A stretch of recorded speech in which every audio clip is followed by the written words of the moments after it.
What's going on, everyone? So, role players. Role players, role players, role players.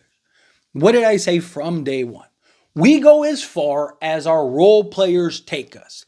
LeBron James and Anthony Davis would wash both Jamal Murray and Jokic. Guess what? They have. But then you've seen Aaron Gordon dominate us, Michael Porter Jr., KCP, right? Like their guys have stepped up big game in and game out, night in and night out. And you look on the other side of things for the Lakers, no show Reaves, no show Rui, no show D'Lo, right? No show Gabe, no show Spence, right? Like you just see all these guys on our end just not playing well, right? And then you see the game that we saw yesterday, and it was like Prince showed up, Austin Reaves showed up, D'Angelo Russell showed up, right? Gabe Vincent even hit a three, right? It's just like all of a sudden, it's like, wait a minute, we're a completely different team because we matched Denver, right? This series boils down to the other guys. Anthony Davis has been absolutely spectacular this series. Anthony Davis has done everything we could possibly ask for and more, right? He's defending Jokic, he's scoring on the other end, he's rebounding like a madman. Everything you could ever ask for from Anthony Davis, he has given you. He has provided. But we need the other guys to match it the same. You know, LeBron, he's been great. Couple things, though, about LeBron. And again, like LeBron has been fantastic. But he's gotten on guys heavily about lazy passes. And then there was several moments in Game 4 where he threw lazy passes that led to turnovers, right? The complaining of the refs. Right? Like that needs to stop. There was a sequence, and they went on a whole rant about it in the watch along stream, which if you're not part of the watch alongs and the post game stream, make sure you stay tuned for that. It's a lot of fun. We talk about it, break it down. But like one of the things that I like ranted about, there was a play where LeBron drove, he got fouled. He got fouled. And they didn't call it. They go the other way. He is screaming and complaining to the refs. All 4 other Lakers are down the court playing defense. All 5 Nuggets players are down the court getting ready and initiating the offense. Where is LeBron James? Oh, he's still screaming during the entire sequence of the play. Literally, they went through the whole motions and LeBron is still on the other end of the court. We can't have that from our best player. You know, I think Anthony Davis has been our best player thus far, but LeBron is LeBron, right? Like, and there's zero margin for error, zero. And that play, luckily, Denver missed and we were able to go the other way, but normal circumstance, Denver scores in that possession. And at the time, it was like a 7-point game or whatever, right? Like all of a sudden, let's say they hit a 3, now it's a 4, we didn't score on the next possession. Let's say they go down, which I think they did. They went down and scored again. Oh, no, we did score on the possession, then they pushed 7 again. But point is, like, let's say they hit a 3, that could change everything. That could be the difference between you winning and losing Game 4 because he'd rather cry and complain to the refs than get back. And again, LeBron's been fantastic. This isn't like to criticize or blame LeBron in any way. It's just to highlight we cannot afford these little things from the role players and our stars, right? We can, like, you've had 4 games in which you haven't gotten the call. You complaining to the refs hasn't changed anything other than Denver going and getting 5-on-4 opportunities. And so why do you keep doing it, right? If it was changed, like if every time LeBron played or complained, the next play down, he got a foul call, then fine. Right? Like, because then maybe you'll get the call going. But that hasn't been the case. Every time you complain, the refs just get irritated and they just still don't call it because they're bothered that you keep bugging them about it. Right?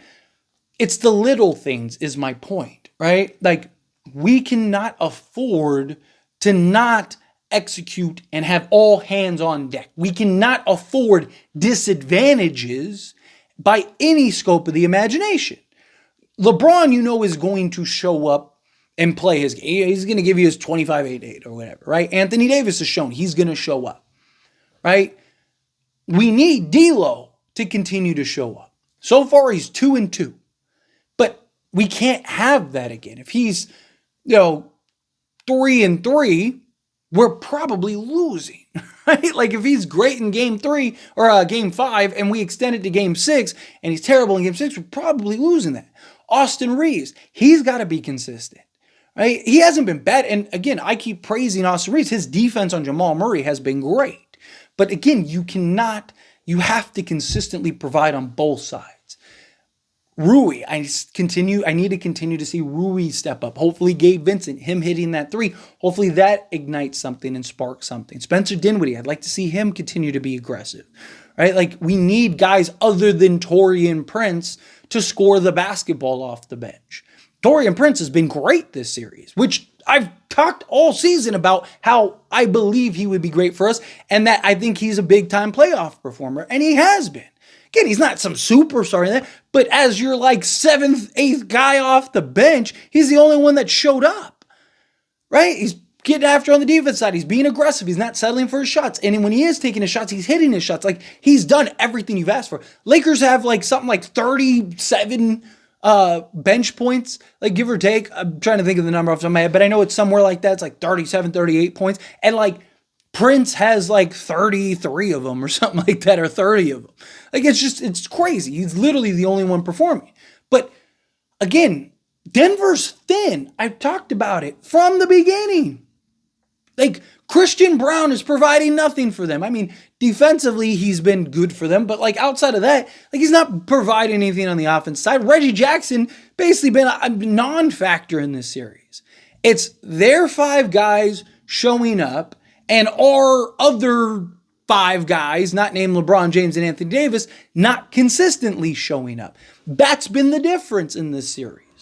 Right? Like, and so to me, like that was supposed to be an edge. That was supposed to be something that was in our advantage. That was supposed to be something that we look at and go, man, like we have the depth that they don't have. Right? They're 5 guys deep, and then they have, Christian Braun and Reggie Jackson getting cardio and trying to provide, some rest for guys. Well, we have Gabe Vincent and Spencer Dinwiddie and Taurean Prince and now Christian Wood's back. He was available last game, but Darvin Ham didn't go to him, which I would like to see them maybe go to him in this upcoming game a little bit.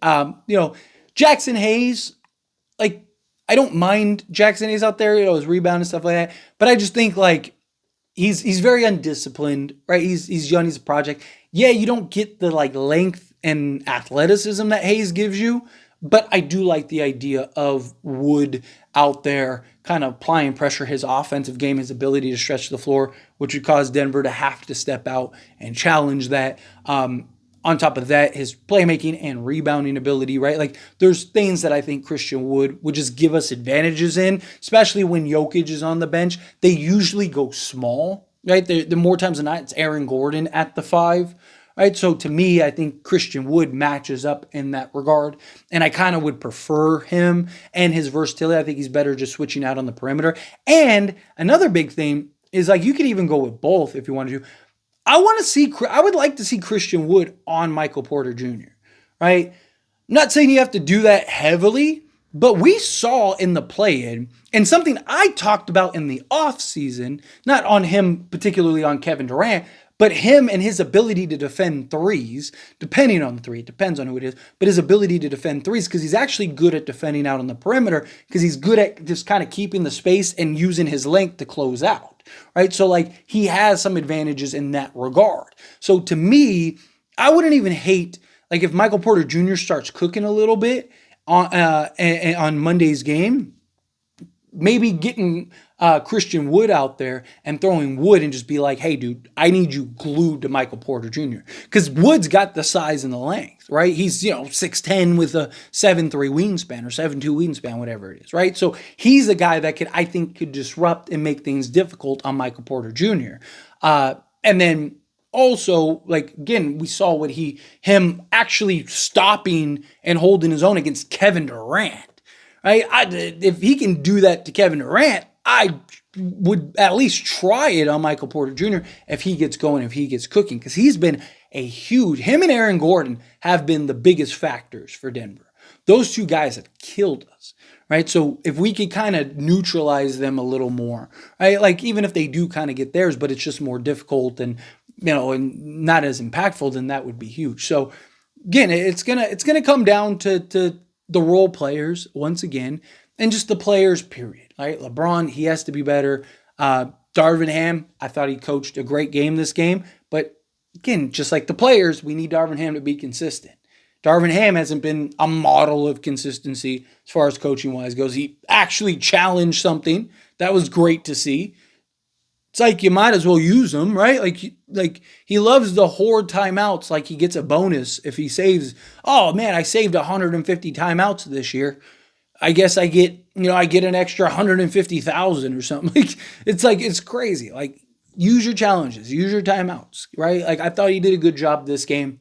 We need more of that. And then we need more to continue. We need consistency. Consistency is everything. But the team keeps showing when their back's against the wall, they step up.